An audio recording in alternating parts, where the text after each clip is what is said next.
turabakomeje kandi tubifurije kugubwa neza. Turagarutse muri bya byigisho byacu bikomeza umunsi ingingo yo kuwa kabiri itegeko rishya rirakomeza. Ibyo ni byo twakabonye itegeko rishya. Rero ntitwakugize ijambo ry'ibwire maze tukomeza gukomeza n'ibyo bwacu. Nanjye nitwa Nshimiyimana. Murakoze cyane. Nanjye nitwa Nzeyimana Jean Paul. Murakoze cyane. Reka tubanze dusenge mbere yo kwiga ingingo Data wa twese uri mu ijuru dukunda, tugushimiye cyane ukuntu turamukije muri iki gitondo. Twaba tugiye kwiga ijambo ryawe, ngwino utuyobore mu magambo wandikishije, uyadusobanurire kandi uduhe kuyumva nk'uko ubishaka. Tubisabye mu izina rya Yesu, amen. Murakoze cyane. Reka uyu mwanya dusabe mwene data Jean Paul watwibutse ingingo y'ejo, noneho dukomeze n'ingingo yacu y'uyu munsi. Karibu Jean Paul.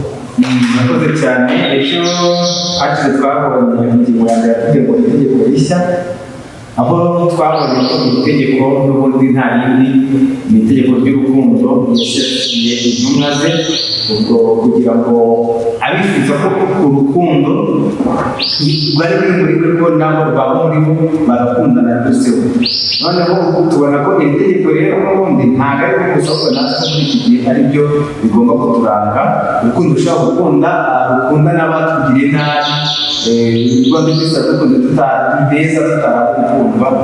Nicyo kintu hano byashatse kutwereka. Murakoze cyane.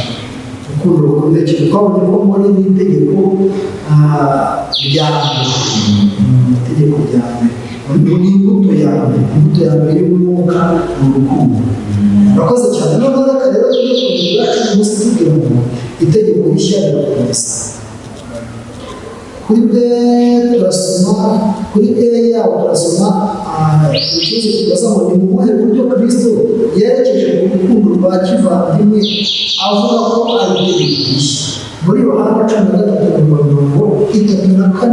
turasoma n'imyaka nawe y'umusore. Karibu Yohana.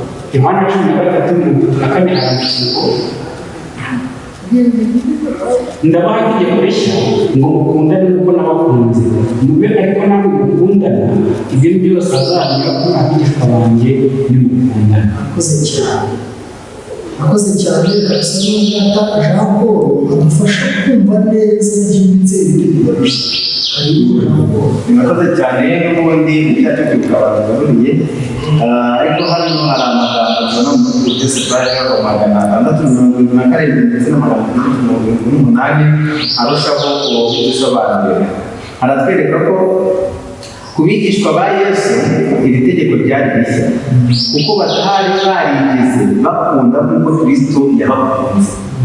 Burya ryari rishyashya, bwasize ko ntabwo bakunda nk'uko Kristo yabakunze. Babonye ko ari byiza ko bagengwa n'imitekerereze mishya, bakarangwa n'ibikorwa bishya, kandi binyuze mu bugingo ndetse no mu rupfu rwe bagahabwa ubusobanuro bushya bw'urukundo. Itegeko ryo gukundana ryari rifite ubusobanuro bushya bugendanye no kwitanga kwa Kristo. Umurimo wuzuye w'ubuntu uboneka mu murimo ubohora w'urukundo, umurimo wo kwiyanga ndetse no kwitanga.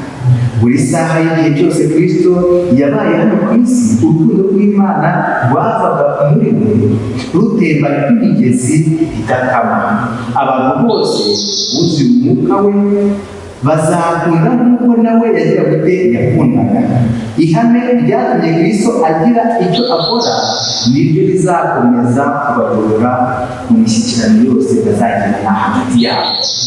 Bishatse kuvuga ko hano kuko ikintu cyari gishishikaje Kristo nta kundi ndetse wari kugira ngo izi ntumwa ze zibashe nabo gusobanukirwa n'urukundo yazikunze, bityo nabo urwo rukundo niba ruri muri bo ruza n'ubundi buzima bushya muri bo. Nicyo kintu Kristo yifuza abasha gukora. Murakoze cyane rwose. Itegeko rishya rirakomeza. Katwakira mwene data Aimable niba hari ikintu yongera kuri iyi sura cyangwa se kuri iyi ngingo tuyibukeho. Karibu urukundo ruhabanye n'urukundo twe dusangamo.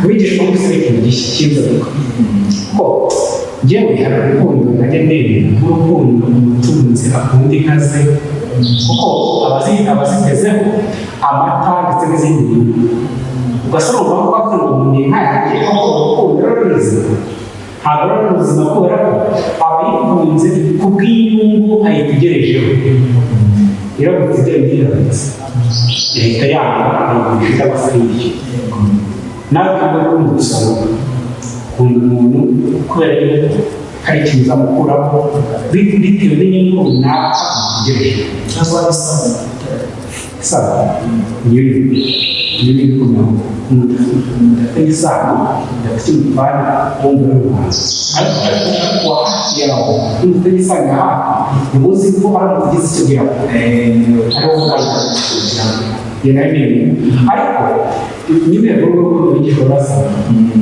urukundo rasanga we natwe n'umuhanzi niwe twigira ariko yesu arababwira ngo njyewe rero nawe tubikoreshe mbese ntabwo yatugenda bakora ikintu cy'inzu mudasaba ubumenyi nimukunda no kubona bakunze yesu abakunze nta kintu abashinzwe ariko ntabwo ndetse yesu kristo yanakunze abantu batari bamukunze yakunze bakunze mu cyiciro cy'ubushize igihe gishize agiye kwaraza asanga abantu benshi bari baje kumubuza kugira ngo bakurusheho ngo ariko benshi ntibari bamwishyura rero yesu icyo yakoze yaje muri iyi si aradukunda tutamukunze ndetse yemera no kutwitangira gupfira kuko twabonye ku ngingo yera yemera no kutwitangira gupfira ndetse agaha n'ubugingo buhoraho twe tutamukunze niko natwe dukwiye gukunda abantu bose abantu nta muntu tubateze kandi tukabakunda kabone ko babe n'abanzi bacu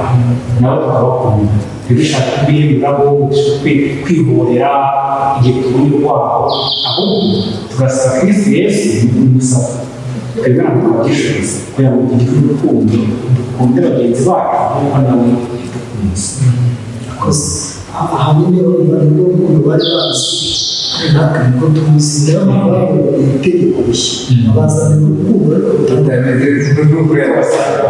none rero bavuze uti gusaba kristo kuko twari twabyishoboza ni iki kigaragaza ko turi abana b'imana kuko tutari inshuti ze nta ntacyo twamusaba burya tutari abana b'imana ariko ni iki cyabigaragaza kuko burya no gusaba kristo ni imisozi y'igihugu twabigize kugendera muri we kugendera mu mategeko ye hirya twabona icyigisho kitubwira ngo umusaza w'ukuri yavuze ngo nituguma muri we ariko tuzasa none ni iki twamugeraho ko turi muri we turebe umumaro w'umuntu cumi na kane aho bavuze ikintu gikomeye haragira hati abayobora n'umwuka w'imana nibo bana b'imana abayobora n'umwuka w'imana cya cyigisho cyatangizwa twabonye uburyo isezerano ry'umwuka wera umwigisha abayobozi n'ibindi twari tubona sabire katumwakire aduhurize atwumvishe neza biseho abayobora n'umwuka w'imana ntibandikira batekanye murakoze cyane bifashishije aya magambo yavuye mu bitekerezo byo ku musozi w'ishapaje yabo y'ijana na mirongo icyenda n'ijana na mirongo itanu ariho hatweretse ko idini igizwe no gukora ibyo kristo yavuze atari ukubikora kugira ngo biguheshe ubuntu bw'imana ahubwo ariko twahawe impano y'urukundo rwe kandi tutari tubikwiriye ntabwo kristo aba umuntu agakiza ntabwo umuntu agakiza kubw'ibyo umuntu avuga yizera gusa ahubwo ni kubwo kwizera kugaragazwa mu mirimo yo gukiranuka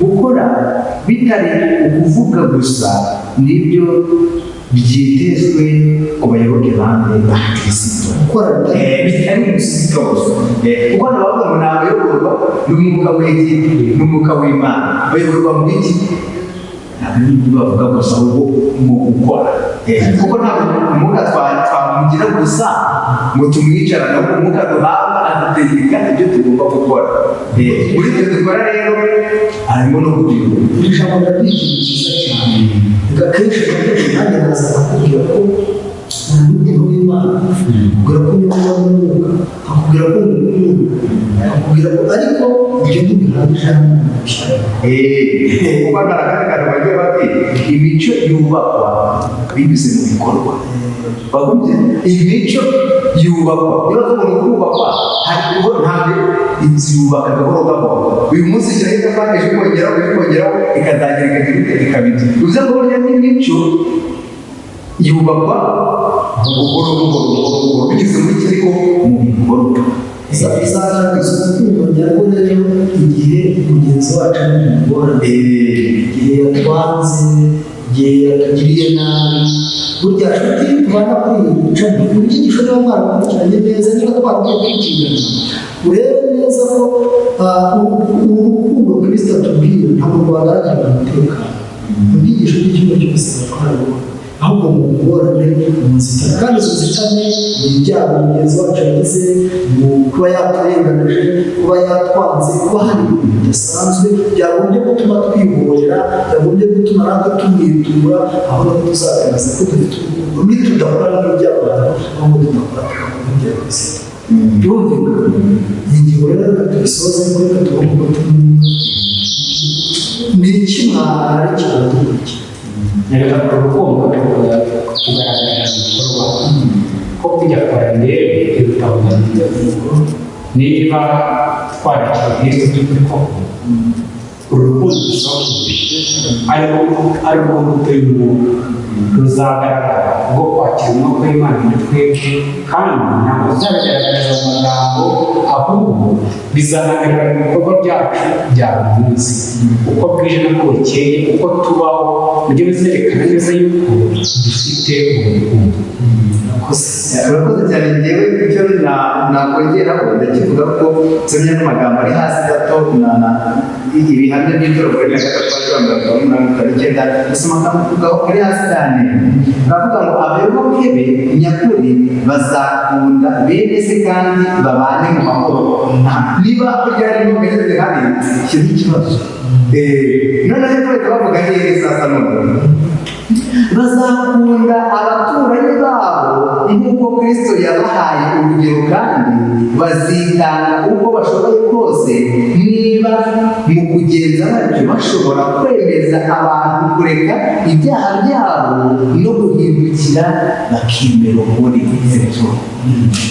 Akoze cyane ibi bintu biragenda byumvikana reka dushimire bene data badufasha ubundi baranaka muri studio badusobanurira ibyigisho ubushakashatsi ushatse gukora kugira ngo muhuzahuze ibintu n'abandi babamugisha kandi ubundi reka dushimire abadukurikira abadusangiye ubundi namwe wibwirwa babe kurushaho kumva niko dusenze tubasaba mu izina rya Yesu.